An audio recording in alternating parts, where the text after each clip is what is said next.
நீ எப்படி சந்தோஷை கல்யாணம் செய்துக்க போறே பார்க்கலாமா? மாயா, 2 பேரும் இதை சொல்லியே மிரட்டிட்டு இருக்கீங்க. காதலிச்சது தப்பா? அபி, வெயிட், நீ என்ன தப்பு செய்தேன்னு இப்போ தெரிஞ்சிடும். பரணி, நீ சொல்லு. பரணி, விவேக் ஆக்சிடெண்ட் ஆனதும் எனக்கு தான் தகவல் வந்தது. நான் தான் ஸ்பாட்டுக்கு போனேன். விவேக்கை ஹாஸ்பிட்டலில் சேர்த்துட்டு காத்திருந்தேன். அவனுக்கு தலையில் அடிபட்டிருந்ததால் அவன் கோமாவில் இருந்தான். உன்னை தேடி வந்தேன். ஆனால் நீ அனிதா கூட ஹாஸ்பிட்டலில் இருந்தே. உன்னோட மற்ற ஸ்டாஃப் மூலமாக ஒரு சில விஷயம் புரிஞ்சுக்கிட்டேன். ஆனால் விவேக் கவிதா மேலே ரொம்ப மரியாதை வச்சிருக்கான். அவன் எதனால் இப்படி செய்தான்னு தெரிஞ்சிக்க காத்திருந்தேன். விவேக் சுமார் ஒரு 15 நாட்களுக்கு பிறகு கொஞ்சம் கொஞ்சமாக சுய நினைவுக்கு வந்தான். நடந்ததெல்லாம் சொன்னான். அனிதா அவனோட அம்மா மனைவியை கடத்தி வச்சு அவனை கட்டாயப்படுத்தியதை சொன்னான். இந்த பிரச்சனையை தீர்க்க நினைச்சுதான் நான் உன்னை தேடி வந்தேன். அப்போதான் சந்தோஷ் என்னை தேடி வந்தான். 2 பேரும் சேர்ந்து பேசி முடிவு செய்தோம். அபி, என்னன்னு? நீ அனிதாவை தள்ளி விட்டதா நினச்சிட்டு மனசு வருத்தத்தில் இருந்தேன். அந்த அனிதா பழைய நினைவை இழந்துட்டா. எப்படி அவளை பற்றி நிரூபிக்கிறதுன்னு தெரியலை. ஆனால் கவிதா உன்னை நினச்சிட்டு வயிற்றுல குழந்தையோட ஏங்கிட்டு தினமும் அழுதுட்டு இருக்கா. அவளால் உன்னை பார்க்காமல் இருக்க முடியலை. ஆனாலும் அனிதாவை உன்னோட வீட்டில் வச்சிருந்ததால் அவள் உன்னை தேடி வர விரும்பவில்லை. அபி, ஏண்டா இது எனக்கு தெரியாமல் மறைச்சே? அவள் பக்கத்தில் இருந்து என்னால் அவளை பார்த்துக்க முடியாமல் போச்சே. கோவத்தில் எழுந்து சென்று பரணியின் கழுத்தை பிடித்து இறுக்கினான். ஏன் என்கிட்ட சொல்லலை? மாயா அதிர்ந்தாள். சார் விடுங்க, இல்லைனா கவிதாவுக்கு ஃபோன் செய்திடுவேன். கவிதா பேரை கேட்டதும் விட்டான். என்னை மிரட்ட நல்லா தெரிஞ்சு வச்சிருக்க என்று மாயாவை பார்த்து முறைத்தான். அபி ஆஃபீஸ் அவனுடைய தவறிய 2 வருடங்களை பற்றி தெளிந்து கொண்டிருந்தான். அபி பரணியிடம் மேலே சொல்லு. பரணி ரொம்ப நாளுக்கப்புறம் தன்னுடன் சேர்ந்த தன்னுடைய தங்கச்சி வருத்தப்படுவதை சந்தோஷால் தாங்க முடியலை. அதனால் கவிதா சொல்படி அவளுக்கு பதிலாக மாயா உன்னோட இருந்து உன்னை பார்த்துக்க அனுப்பினா. தினமும் நீ சரியாக சாப்பிடுகிறாயா, தூங்குகிறாயா, உடம்பு நல்லா இருக்கியா எல்லாம் கேட்டு தெரிஞ்சுக்கிட்டு தான் அவள் சாப்பிடுவா. இப்போ கூட அவள் வீட்டில் ப்ரொஜெக்டர் ரூம் போனேன்னா தெரியும். உன்னோட ஃபோட்டோ வீடியோ நிறைய இருக்கும். 2 வருஷத்தில் நீ தினமும் என்ன ட்ரெஸ் போடுறேன்னு கூட அவளுக்கு தெரியும். அபி மாயாவை பார்த்தான். அவள் தலை கவிழ்ந்தாள். உன்னோட முகம் வருத்தப்பட்டா ரொம்ப சங்கடப்படுவா. உடனே மாயா கிட்டே விவரம் கேட்டு ஏதாவது உபாயம் சொல்லி அந்த சூழ்நிலையை சரி செய்வாள். தினமும் சரியான நேரத்துக்கு சாப்பாடு உனக்கு கொடுத்திடணும். இல்லைனா அங்கு வீட்டையே ரெண்டு செய்திடுவா.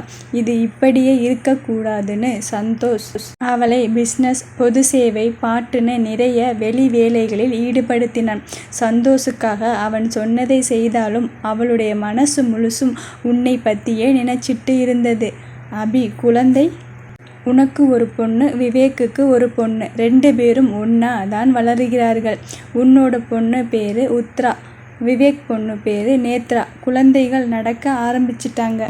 அபி, விவேக் இருக்கான். தலையில் அடிபட்டதால் மூளையில் இரத்தக்கட்டி உண்டாகி உயிருக்கு ஆபத்தான நிலையில் இருக்கான். அவனுக்கு ஆபரேஷன் செய்தால் உயிர் பிழைக்க வாய்ப்பு இருக்கு. ஆனால் அவன் முடியாதுன்னு ரொம்ப பிடிவாதமாக இருக்கான்.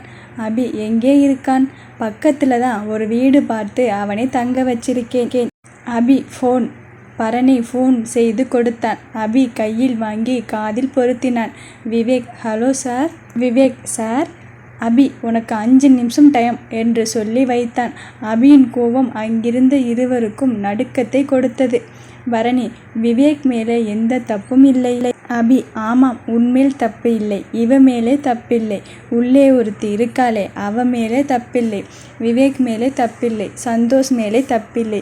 வேற யார் மேலே தப்பு சொல்லு. டேபிளை ஓங்கி வரைந்தான். அபி, ஒரு நாள் குருடனா இருந்துட்டேன். அதுக்காக 2 வருஷம் தண்டனையை அனுபவிச்சிட்டேன்.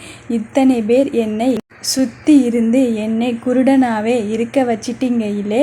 எல்லோரையும் விடு. விவேக் என்னோட ஒவ்வொரு விஷயம் தெரிஞ்சவன். அவன் கூட எனக்கு எதுவும் சொல்லவே இல்லை. உங்க எல்லோரையும் ஒட்டுக்கா நிக்க வச்சு பார்க்கணும். அவனையும் வர சொல்லு குழந்தைகளோட. பரணி நேத்துதான் போனான். அபி எனக்கு கவலை இல்லை என்றதும் பரணி சந்தோஷுக்கு ஃபோன் செய்தான். அபி பாவம் ஓல்டுமேன் என்னோடவும் பேசலை. கவிதா மேலே எவ்வளவு அன்பு வச்சிருக்கார் தெரியுமா?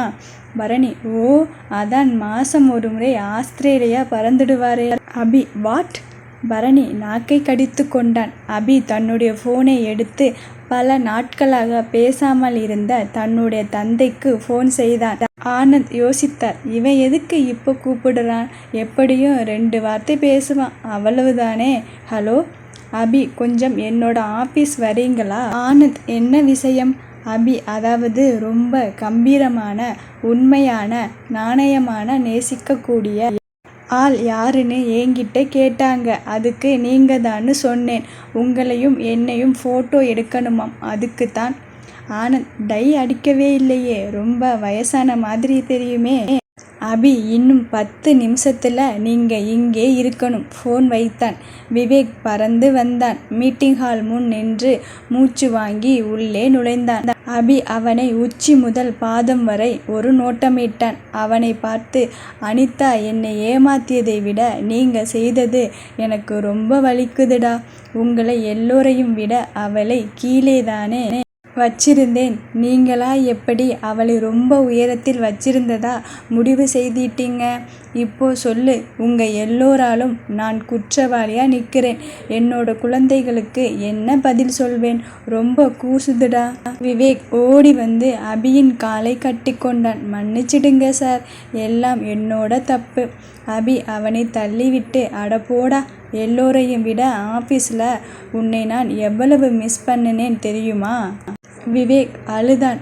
அபி சரி, கோவில் ப்ராஜெக்ட் மாயா கிட்டேருந்து நீ எடுத்துக்கோ. ஆப்ரேஷன் செய்துக்க மாட்டேன்னு சொன்னியாமே, அடுத்த வாரம் உனக்கு ஆப்ரேஷன். பரணியை பார்த்து, பரணி என்ன செய்யணும்னு உனக்கு தெரியும் தானே? இல்லை நானே பார்த்துக்கட்டுமா? பரணி அவனோட ரிப்போர்ட்ஸ் எல்லாம் எடுத்துட்டு டாக்டர் பார்த்துடுறேன். உங்கள் ஹாஸ்பிட்டலில் அட்மிஷன் போட்டுடலாம். எக்ஸ்பர்ட் டாக்டர் கிட்ட ஆப்ரேஷன் டைம் வாங்கிடுறேன். அபி அவன்கிட்ட சேவ் பண்ணி சுத்தமாக வர சொல்லு. விவேக் சரி சார் என்று முகம் முழுவதும் சிரித்தான். அபி என்னோட குழந்தைகளை பார்க்கணும் என்றதும் மாயா அவளுடைய ஃபோன் எடுத்து வீடியோ காண்பித்தாள். அபி அதனை பார்த்து கொண்டே, எனக்கு ஏண்டா என்னோட குழந்தைகள் கூட இருக்க கொடுப்பனே இல்லை. பரணி குழந்தைகளை உன்னிடம் சேர்க்கத்தான் கவிதா இங்கே வந்ததே. 2 பேரும் பிரிஞ்சு இருந்தீங்களே தவிர மனசால உங்களை யாராலையும் பிரிக்க முடியாதுடா. நான் கூட பயந்துட்டே இருந்தேன், அனிதா கிட்டே சாஞ்சிடுவியோன்னு. ஆனால் அப்புறம்தான் உன்னை ரொம்ப நல்லா புரிஞ்சுக்கிட்டேன். அந்த நேரம் மாயா ஃபோனுக்கு கவிதாவிடம் இருந்து கால் வந்தது. அபி கையில் ஃபோன் இருந்ததால் அவன் அட்டன் செய்து ஸ்பீக்கரில் போட்டான். ஹலோ பேபி, எங்கே இருக்கே? மாயா ஃபோன் அருகே வந்து, ஆஃபீஸில். கவிதா நான் எங்கே இருக்கேன் தெரியுமா? உங்கள் ஆஃபீஸில் தான்.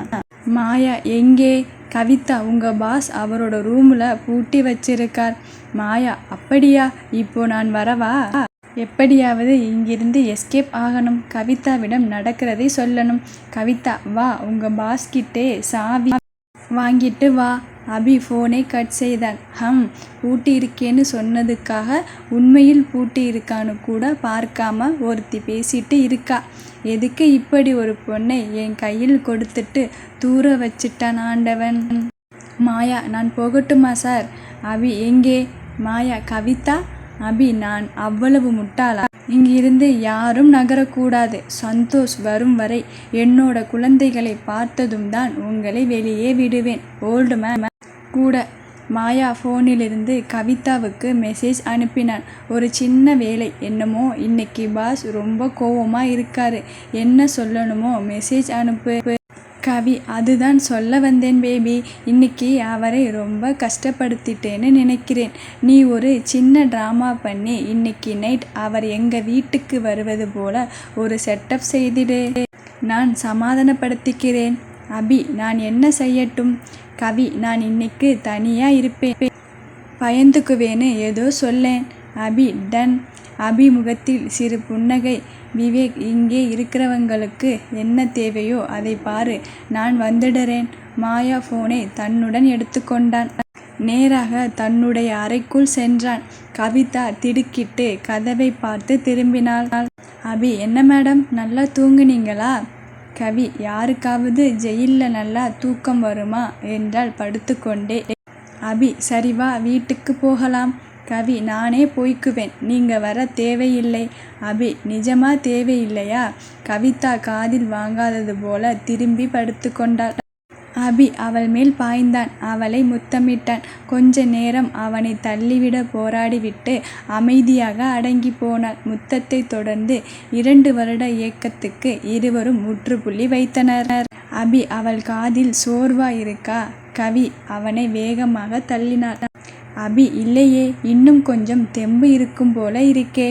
கவி, கொஞ்சமாவது வெட்கம் மானம் இருக்கா? யாராவது இந்த வேலையை ஆபீஸ்ல செய்வார்களா? அபி, யார் செய்தா என்ன, செய்யாட்டி என்ன, நான் செய்வேன். என்னோட மனைவி, என்னோட ஆபீஸ், யார் கேள்வி கேட்பார்கள்? கவி, யார் உங்க மனைவி? அபி, இவ்வளவு நேரம் யார் என்னோட என்ஜாய் பண்ணினாலோ அவளேதான். கவிதா வெட்கத்தில் முகத்தை மூடிக்கொண்டாள். என்னோட ஃபியான்சிக்கு தெரிஞ்சா அவ்வளவுதான். அபி, நீ அவனை கல்யாணம் செய்துக்கிட்டா கூட நான் தினமும் ராத்திரி வருவேண்டியர். கவிதா தலையணையில் முகம் புதைத்து கொண்டாள். தலையாட்டி, நோ நோ, நீங்க செய்தது தப்புன்னு சொல்லுங்க. அபி, ஓ சொல்லுறேனே, 2 வருஷமா உன்னை தேடி வந்து செய்யாதது ரொம்ப தப்பு. கவிதா ஏனோ இவனிடம் தோற்க பிறந்தேனே என்று நினைத்திருக்கிறேன். அபி, ஆமாம், நீ தோற்கும்போது நான் ஜெயிப்பேன், நீ ஜெயிக்கும்போது நான் ஜெயிப்பேன். ஸோ எப்பவும் வெற்றி எனக்குத்தான்.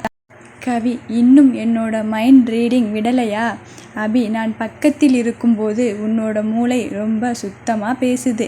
சரி, கொஞ்ச நேரம் ரெஸ்ட் எடுத்துக்கோ. யாரையாவது ஸ்நாக்ஸ் கொண்டு வந்து கொடுக்க சொல்லுறேன். கவி, அப்படியே கோலா?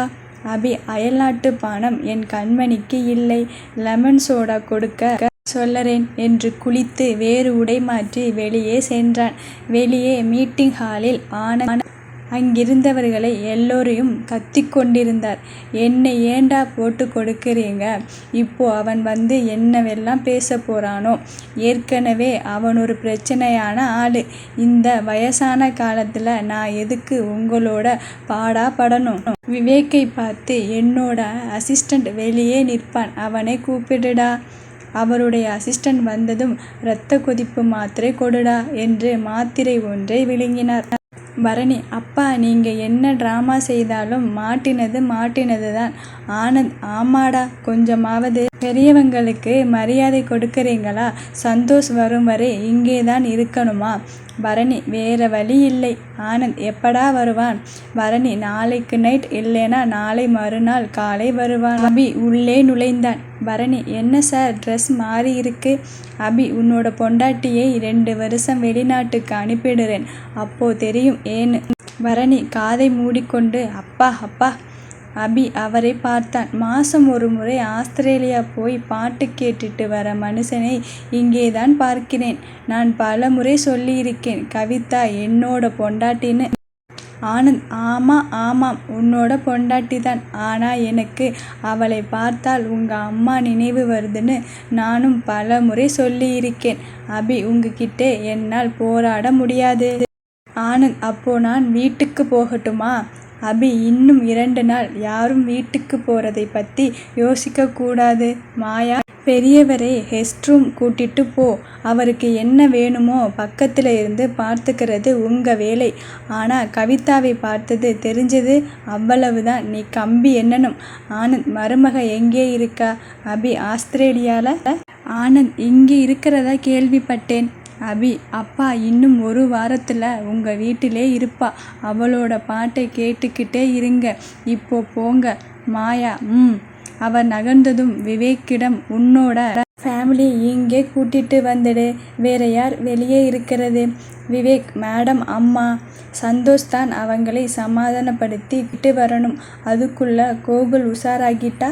அப்பா வீட்டுக்கு போகலைனாலே அவனுக்கு சந்தேகம் வர ஆரம்பிச்சிடும். அவனை பத்தி ஆதாரத்தை கொடுத்ததும் கவிதா வந்துட்டா. முன்னாடி நான் எதை பத்தியும் கவலை இல்லாம இருந்தேன். ஆனா இப்போ எனக்கு குடும்பம் முக்கியம். டிபார்ட்மெண்ட்ல 2 நாள் டைம் வாங்கி இருக்கேன். ஒரு நாள் இப்படி போச்சு. நாளை மறுநாள் அவங்க நடவடிக்கை எடுப்பதற்குள் எல்லோரையும் சேஃப்டியா இங்கே கொண்டு வந்துட்டேன்.